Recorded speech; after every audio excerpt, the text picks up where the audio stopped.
آزادی بیان言论自由 Free speech. All right, I'm speaking today with Eli Dourado, co-founder of WCITLeaks, a website devoted to bringing transparency to the upcoming World Conference on International Telecommunications. Eli, can you start briefly by summarizing what WCIT is and why so many internet users and civil society groups are up in arms about it? Sure. So WCIT is a conference that is being held under the auspices of the International Telecommunications Union, which is the ITU. And it's being held to update a major treaty called the International Telecommunication Regulations. This is a treaty that hasn't been updated since 1988, so it's a pre-internet, really, treaty. And a number of ITU member states want to use these treaty renegotiations to bring the internet into the purview of the ITU for the first time. So the ITU, the past iterations of this treaty have really focused on just physical interconnection of telephone networks, just the physical stack, as it's called, and really not focused at all on content issues, on security issues. So for the first time, if some member states get their way, this treaty is going to affect internet users. Why did you and Jerry Brito, the co-founder of WCITLeaks, why did you decide to start the site originally? What was your motivation? Well, we started to get educated about this topic of WCIT, and we kept noting that the ITU said that there's a lot of misinformation about what's actually going on that's not really a threat to anybody, and we realized, well, this is really because the documents aren't out there, that we don't know what's going on. So we heard several people say that these documents are they're not legally classified, and they're not. There's no reason not to put them out publicly. So we just thought we would provide a site where people could leak them to us, and we would host them. Do you think WCIT's going to actually affect internet governance, or is it going to be more about operability issues, infrastructural issues? What have you found in some of these documents? Well, so we don't actually know what's going to happen, right? So, so I don't want to make predictions about how this is going to end up, but some of the documents are, to me, troubling. So one of the proposals from a European trade association is to set up billing for the exchange of international traffic on the internet, similar to the way the international phone system works. So what they want is to have a sender pays model for telecommunications, for all telecommunications. So this would mean that if you are, say, MIT, and you have a class online that has a lot of video content, and you're serving it up to users in Europe, then you have to pay like a long-distance transfer fee in order to send the data to them. So that would be a really negative effect. MIT might decide, well, we don't want to pay the international rates, so we're not going to have these classes available for international users. So that's a really concrete proposal that would affect ordinary internet users. Okay, why don't you give me some numbers? Do you know how many documents you've received from how many countries, how many groups? So the documents directly related to WCIT and to WCIT planning potentially could be, the number that we could have had would be about 200, and I think we've got about 11 or 12% of those. These documents are all available in a central ITU database, so they're all just password protected. So anybody who wants to go in and just enter their username and password, download the document, and upload it to us, it's really easy. They can do it. So it's not so much about the source of the country, but we don't know who the sources of the leaks are, actually. So if that's the case, then why haven't all the documents been uploaded, do you think? Is it political at all? If you've looked at the documents you have seen come in? I think it is political. Certainly, there are some countries that want this process to be entirely transparent, but they don't want to be the people rocking the boat, because the ITU has this policy of not of keeping the documents secret. So they don't want to just release them to us, as a big zip file, even though they could. It's not illegal for them to do this, actually, but for diplomatic reasons, they don't want to do it. So what tends to happen, I think, is that the most egregious proposals, someone will upload them to us. Have you gotten any feedback from the ITU? Very little. I wrote a blog post, and one of their press people responded to it saying I had a minor inaccuracy in it. But they're very much aware of who we are. From what I've heard, the name WCITLeaks has been mentioned in closed-door meetings at the ITU from some sources of mine in Geneva. So they know what's going on, and they're aware of our critique. So before WCITLeaks, who actually had access to these working documents? On the site you say member states, obviously, but then you mention a few other privileged parties. Who are those parties? So private industry, a lot of times I think they're called sector members of the ITU. So if you pay, I think the fee is $30-something thousand a year, you can become a sector member of the ITU. So those organizations would have them. Certain other organizations that are affiliated with the ITU, such as, so in the Americas, for instance, there is an organization called WCITL, which is a branch of the Organization of American States, and they, of course, have access to all of these documents. So it's private industries, other quasi-governmental groups, etc. So 30,000 is quite prohibitive, and that's something that I've read about consistently. The fact that a lot of civil society groups just can't afford this fee. Mm-hmm. So how have they been accessing the documents? Has it been from WCITLeaks, or has it been through other sources? I think the civil society people have almost exclusively been accessing them from WCITLeaks, as far as I can tell. I think that we don't have any statistics on the site because we don't want to track anything. We don't want anybody who uploads, but I believe that most civil society groups are getting them through us. Mm-hmm. And I noticed that there's actually a review process on WCITLeaks. So how do you vet the documents to make sure that they're genuine? Well, so there's a couple ways we can do it. One is just the smell test. We can look to see if it looks like the other ITU documents. And then the other thing we can do is all the documents contain like a number and a code that corresponds to the sort of the tracking information that the ITU uses. And in that database that is password protected, we can look and see if the document matches that number and the source and the title of the document.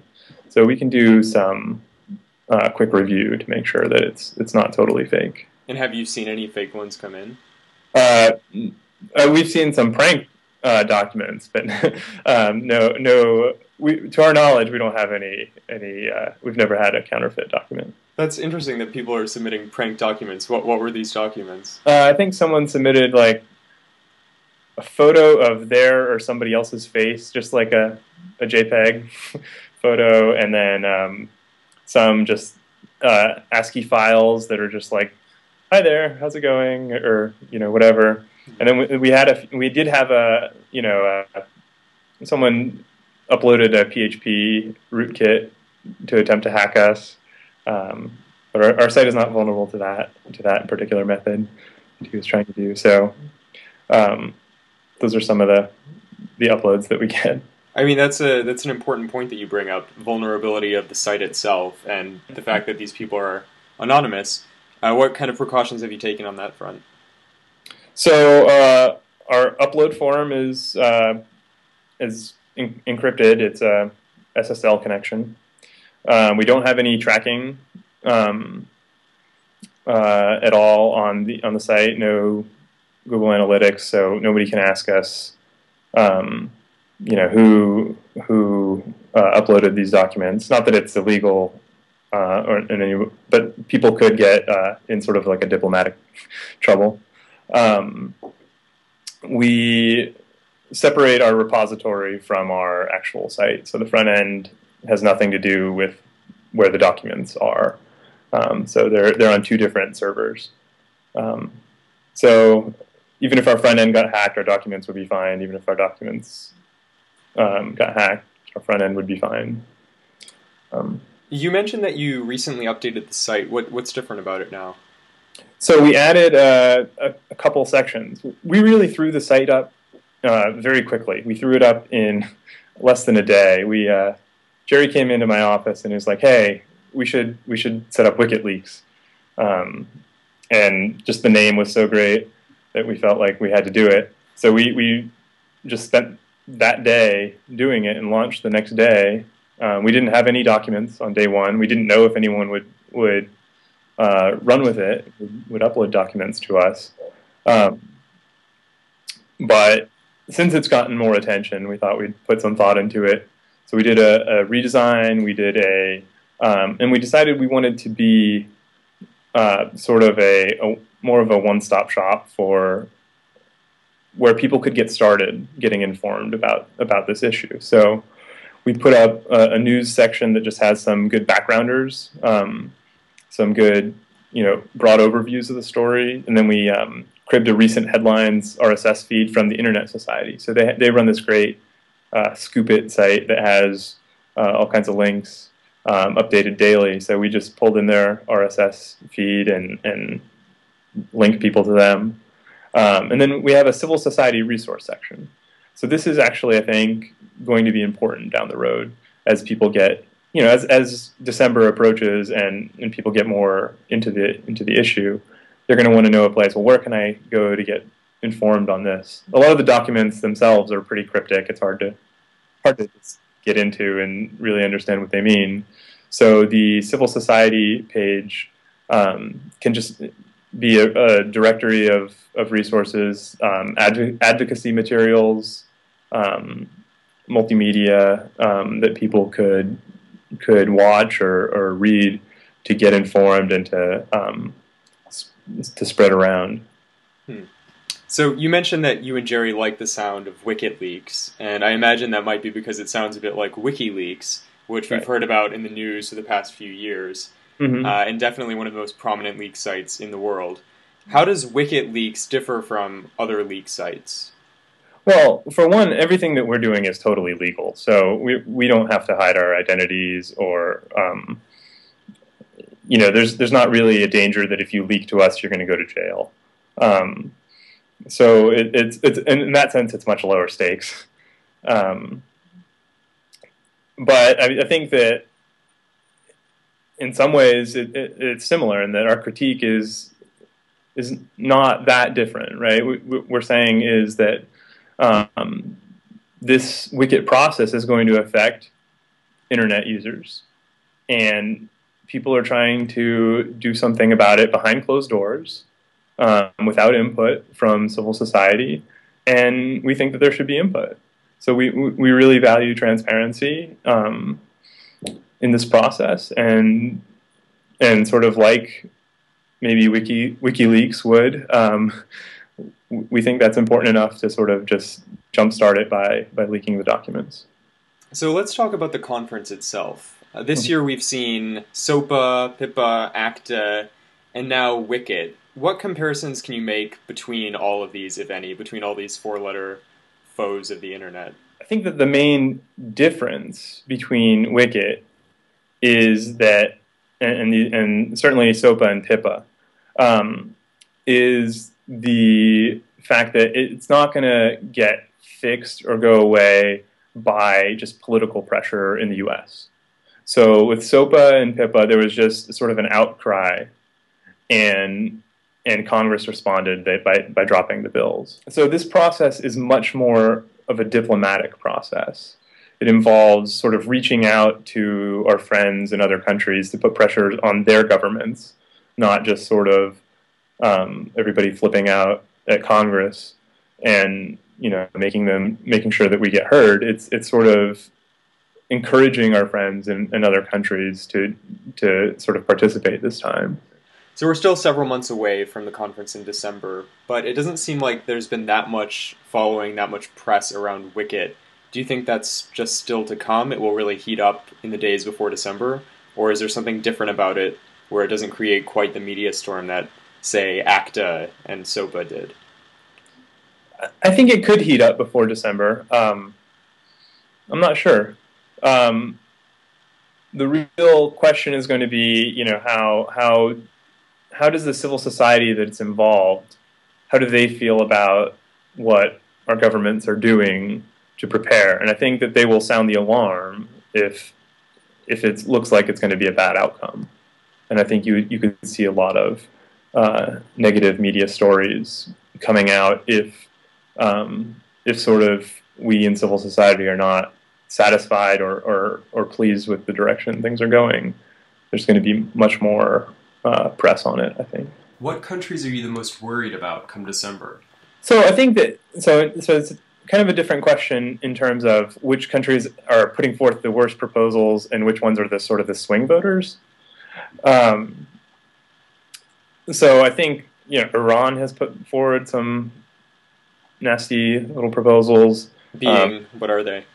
I don't remember off the top of my head. They've put some up on cybersecurity that are not very good. They've supported a lot of the ones from Russia and China.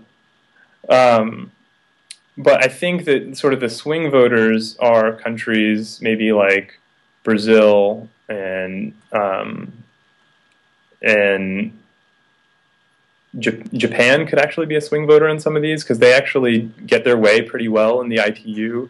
So they view the ITU process as a pretty good process because it's pretty successful for them. So even though they share our values more than a lot of other countries would, they might still think that ITU is a pretty good venue.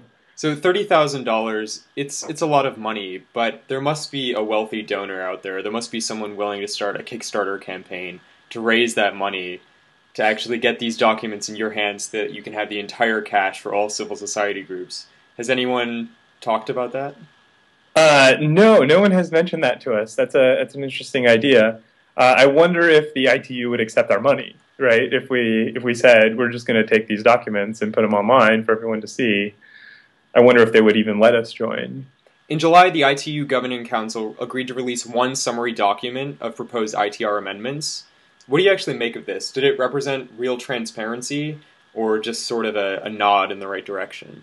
I think it did not represent real transparency. So they actually debated the entire transparency issue in Council. And they, all the way from all these documents should be public to no documents should be public. And they decided one document. And so the particular document that they released one revision of it. To my knowledge, it hasn't been updated at all as new revisions have come out.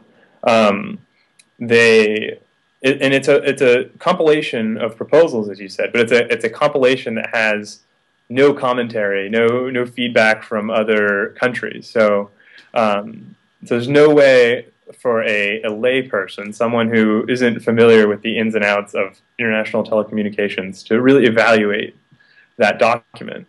So it's highly non-transparent as a document itself. And then from what I've heard from Geneva is that all these countries that want to put forward sort of nasty little proposals have moved to a different summary document. So they're able to work around the fact that this one document now is transparent. So they're worried that future changes to the document will be released, so they're not including their proposals in a form that would get compiled in that document. Why don't you give us a timeline on what's actually going to happen between now and December, between now and the conference? I think what will happen now between now and the conference is that I think by November, all countries are supposed to have their actual proposals into the ITU for review and consideration by the other member states. So they're gonna submit those. So we should get a bunch of new leaks from that, and then in December, when the conference is actually held, which is probably the next milestone, there will be more proposals coming out as the conference goes on, because it is a conference where people will be negotiating sort of on the fly. There's no outcome that is preordained at Wicket. So those are the main things. And the vote will actually be in December, in mid-December at the conference? So the decision will be. So I don't think that they will vote. It is in principle a one country, one vote system, but they try to get, pretty good consensus. They won't slow it down for one or two dissenters, but they will try to make sure that most countries are willing to sign at least some portion of the document. So to wrap up, we have 10 principles at free speech debate. Our second principle is we defend the internet and all other forms of communication against illegitimate encroachments by both public and private powers. Do you consider what's going to happen at Wicket and what the ITU is proposing by bringing the internet under its regulatory authority? Do you consider that an illegitimate encroachment by a power, or where does that fall? Yeah, I think I would. So the ITU doesn't have the expertise to regulate the internet, and they don't have any sort of democratic accountability at all. And they operate completely contrary to the spirit of the internet so far, right? So we have these great standard-setting bodies on the internet, like the Internet Engineering Task Force, that operate sort of in a inclusive, bottom-up fashion. And the ITU is really the opposite. It's very contrary to the way the internet has developed and the norms that we've come to expect of internet governance. All right, Eli Dourado, research fellow at the Mercatus Center at George Mason University and co-founder of WCITLeaks. Thanks for speaking to us. My pleasure.